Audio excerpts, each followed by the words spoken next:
So, Yeah. Caiatl. We should talk about Caiatl. Oh, What is the deal with Keitel? She showed up. We heard about her this time last year. In fact, she was mentioned. She was yeah. involved in, was it the fourth Horseman? That was like Fourth her. Horseman and Heir Apparent. Yeah, Those are the two exotics linked to her. she was involved in those. We heard. I mean, we saw her in the Destiny credits. She's in the Destiny credits and the Destiny 2 collector's edition book, which was about essentially, obviously, it was about Callus and his Leviathan ship, and it was explaining the coup, the conspirators of the Midnight Coup. So he got backstabbed, and one of the obviously Gaul was a part of that and led it, but one of the members of that was Keitel. So pretty definitely have to give props to Bungie for what would you call it, foreshadowing for this isn't just an enemy they've plucked out of nowhere. This isn't, I guess, like Aramis. This isn't the High Celebrant, right? This is not the High Celebrant from last season. Or even Aramis, to be honest.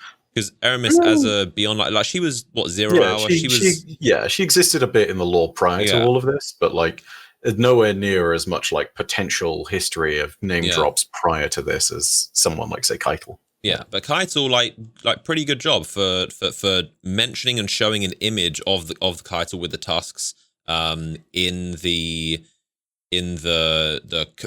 credits of the very first Destiny 2, the base game launch, and then to have her slowly mentioned, and then this time last year, and then to have her finally be an enemy in the game. So it's cool to see them kind of bringing in characters that are relevant and in the backstory. But tell me what your thoughts on Keitel as a character, as an enemy. The more I read up on Keitel, the more I start to like her as a character that they've written, because the amount of stuff they've pumped into the lore for just this one season around Keitel is huge. I mean, she is in the new seasonal armors lore tabs in almost every single one of them, except I think the helmet. She, of course, has an entire lore book dedicated to her called Empress. She appears prominently in the other Cabal lore book, which is all about basically the struggles of the Red Legion and I think the Broken Scout Legions when they come to Sol and after the Red War. There's a whole load of references to her in some of the weapons that we've gotten. I mean, there's a lot of stuff that's really revealing to her character. So, best example, I think it's the Tarantula lore tab. It's either Tarantula or Cartesian Coordinate. They actually mention a conversation between Keitel and Spider. And initially, it's one of these things of Keitel accosts the Spider as somebody who's a war profiteer. And then eventually they agree to meet under the knowledge that he's going to go ahead and instead of selling her weapons, sell her information that she might find useful. And that exchange alone is really fascinating because it shows a few different things about her, just like the opening cutscene does. It shows that she has principles which she will happily put over potential gain in the immediate sense. And then also, after you've seen all of that go down, you think to yourself, I think that's the first Cabal I've ever seen to have some kind of moral compass like that, She sits there and she could very easily gain advantage by closely allying with Spider and negotiating and dealing with him. But she openly chooses not to. And, again, she's trying to create or at least, her character appears to be attempting to create someone who has a very sort of honorable guise to them. And it's not one of these things of that honor for honor's sake. Like, she sees the genuine merit in it. They know what she will do, but that's also partly its own kind of advantage. If ever she wants to come to the table and negotiate, they can, to a certain extent, think that there is some sincerity behind that, even with what Osiris says in that first cutscene, I think the other thing that I got to go ahead and jump in and talk about is just this is going to immediately turn some people to sleep, but for me, it's the kind of stuff that immediately gets me interested. Cabal politics. She's right in the middle of everything. I was about to say, absolutely everything. Like, be it the Broken Scout Legions, Red Legion, Callus's old and now potentially abandoned subjects that are still in the system. Anything to do with the old Cabal homeworld of Torobatal. She just has her fingers in every single potential pie that's within the Cabal race. It's amazing to see because she really should be that character. She's the nexus of all the different Cabal sub-factions. So the fact that they've been able to portray that is really good. Another example from another lore tab. The Chosen are the people that she's obviously calling to her sides and the people that she's potentially giving a seat on her war council. She is preparing a banquet for them, and the Cryptarchs actually translate the recipe because they intercept the transmission for what they're going to serve at the banquet, and they actually give a little bit of postulation as to why. And it's not some opulent feast like under Callus. It's not some kind of thing that's designed to prepare everyone for battle like it might be an under Gaul. It's a really humble meal that's associated with the Cabal lower classes. And the reason she's doing that, the Cryptarchs suspect, is to create this very humble aura about her, which means that she'll be able to get the respect of her soldiers and the people who potentially might look to follow her. She, in every single way, is trying to be a pragmatic, smart politician. And that in itself makes her really interesting because she's not just another Cabal warmonger. She actually has the ideas of her hearts and minds of her people at heart. And, there is a genuine sense that this could be just her gaming the system very well, or it could be that she actually cares. And the reality may well be the latter. And all the more reason too, considering that the Cabal homeworld, according to what she says in the first cutscene, it's lost. They've lost it somehow, which I presume is going to be revealed in the lore later, but I won't provide any spoilers of stuff for now because I honestly haven't read any. Yeah. So yeah.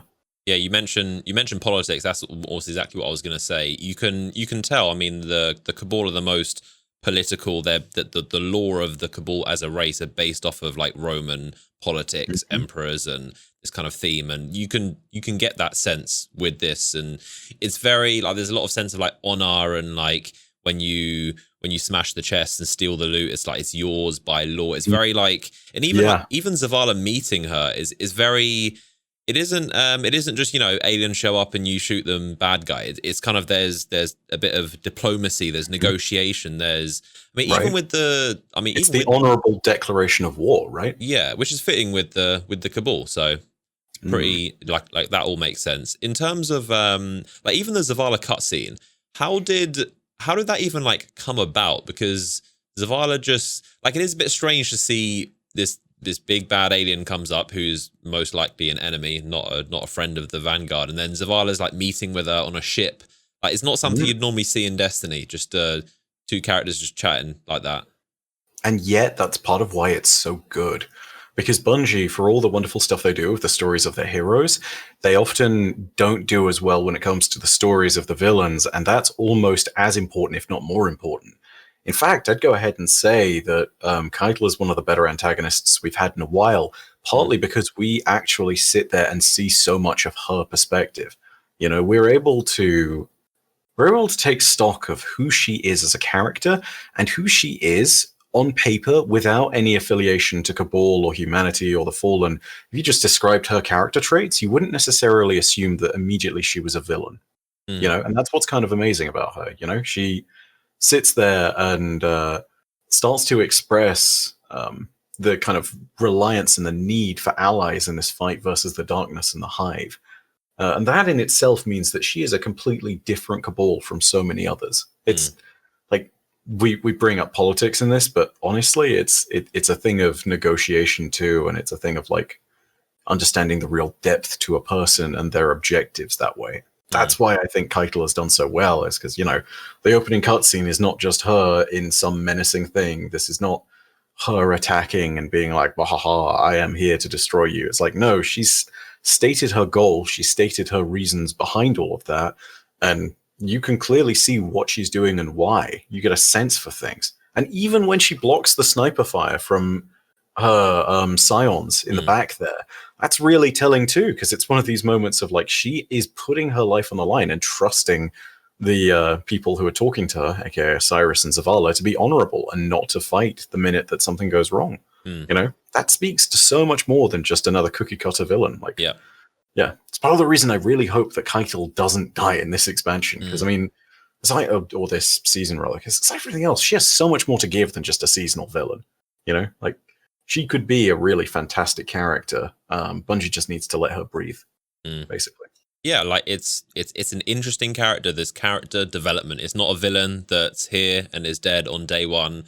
It's you're intrigued to see what's going to happen. Like there's this again big bad Cabal enemy, but she's kind of trying to negotiate. She's clearly an enemy. We're clearly trying to fight her in these battlegrounds, yet we're also negotiating. Obviously, we're seeing there's other cutscenes where we're going to meet her multiple times over, but it does make you wonder, where's this going to end? Is she going to end? Are we going to end up wearing her tusks as armor sets, or is she going to become some kind of ally? I mean, we've seen the whole ally narrative all over Destiny, obviously with the Fallen, which was slowly crept in. Now it's almost, since Beyond Light, it's pretty much a given that we are allying with the Fallen. We've killed basically every single enemy Fallen there is, and all that's left is pretty much like, yeah, might as well, let's just join them. So as we've said multiple times, it's pretty much already there, just barring being able to play as for any Fallen. Or I mean, we already fight alongside Fallen multiple times. It's good to see. And the Cabal, you would assume, are also going to do something similar.